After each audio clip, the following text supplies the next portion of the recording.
Approaching Ohio's second largest city, the skyline of Cleveland is easily recognizable.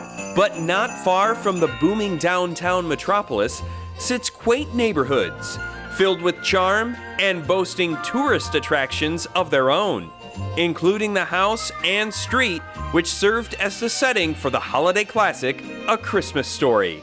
So this entire neighborhood would actually be used in the movie, but this entire neighborhood was never actually meant for the movie.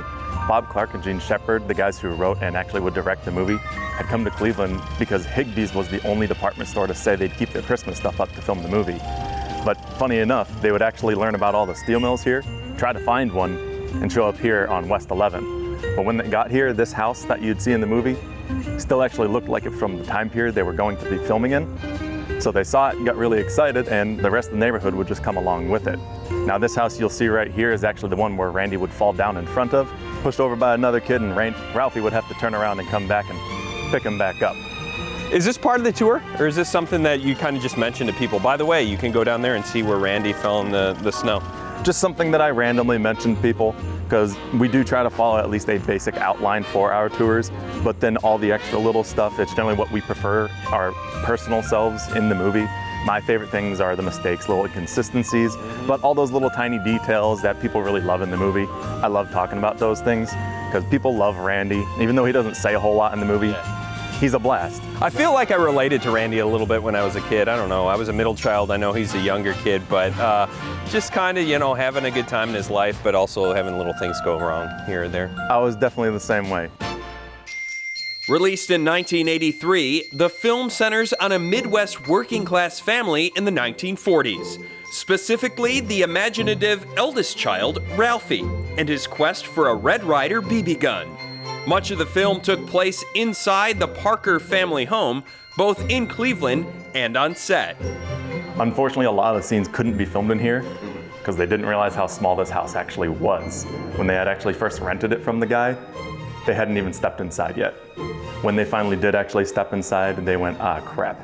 Saw how small it was, and only a little bit's filmed in here. People, as soon as they enter, they see that Fragile box, they get all excited, and then they get even more excited when we tell them, this is essentially a playground. Once we're done talking, they can do pretty much whatever they want in here. And then the major award. Obviously the major award. Speaks for itself. Every time people come in, you will see people photobombing outside and inside for people taking pictures with this. But it's always great to see people looking in from outside and then some little kid come up and just run his hand up the leg, seeing their faces outside. It's fantastic. I was gonna ask, that's Ralphie's, sort of key moment as he enters manhood, was through this lamp. Mm-hmm. Would you say that this is a point of pride, not only for the street, but Cleveland in general, Northeast Ohio? I would definitely say it is a little point of pride for Cleveland, but I think the part that makes it a little more significant is actual Tremont in Cleveland. Because prior to this museum becoming a thing, Tremont really needed some help. And that's one thing that I'm actually really proud of for us. Our owner, a lot of the money he would make has gone back right into this neighborhood. Let's go in the kitchen right now. Kitchen, very, very important part in the movie. Unfortunately, this kitchen is only used twice in the film. Daddy's gonna kill Ralphie.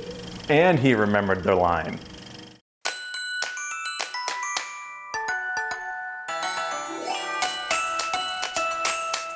So welcome to Randy and Ralphie's room. Very important part of the movie. Unfortunately, this actual room's not used a whole lot at all. Okay. Really the only two scenes that I know off the top of my head. Ralphie wrote his theme right over there at the desk and he looked out the window. But it's funny because when he looks out the window, I know we can't see out the windows right now because we have the curtains closed, but you would see the front house, the front part of the house. Yeah. But when you see the old man in the driveway, that would be on the side. There's a side room right over here that they would move the camera over to see. Yeah. The other scene is Christmas morning. Looked right out the window, but it showed the backyard. There's a couple little inconsistencies there in the movie. Most people don't notice them, but those are at least two of the really fun ones I enjoy. Is the goal of the tour guide to ruin the movie for people or get them to like it more? I can't tell. I try to keep those ones a little more on the side for when people bring those up to me. I just love those little mistakes. I think they're hilarious. We can't get in here, right? This would be where the parents are, room? So mom and dad's room is not actually in there, though that's where it would be in the movie. Instead, we're an Airbnb. So if people want to stay here in the house itself, they can. All they have to do is head onto our website. The price will range depending on the actual proximity to Christmas. And good luck with Christmas night. I don't even want to talk about that price. You can actually have 6 people, but you can stay in Randy and Ralphie's room. All you got to do is let us know before you stay so we can swap out all the bed sheets. That's really cool. I love that. So a whole family could stay here and reenact the entire film.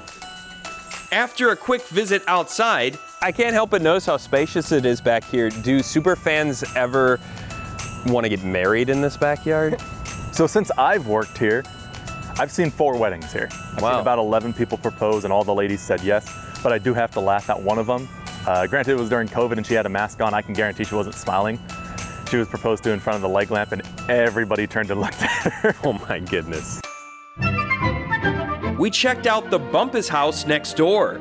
Home to the turkey-loving hound dogs and their Bumpus family owners in the film, the refurbished house is available for reservations and boasts 1940s flair, with nods to the family which served as the bane of existence to Ralphie's old man.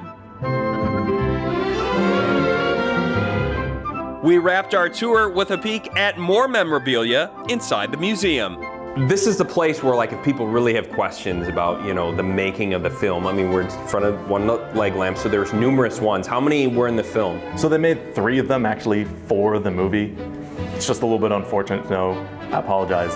They've all been destroyed. This one is just one of our replicas from the gift shop. It's one of the very few things in here that's actually not from the movie.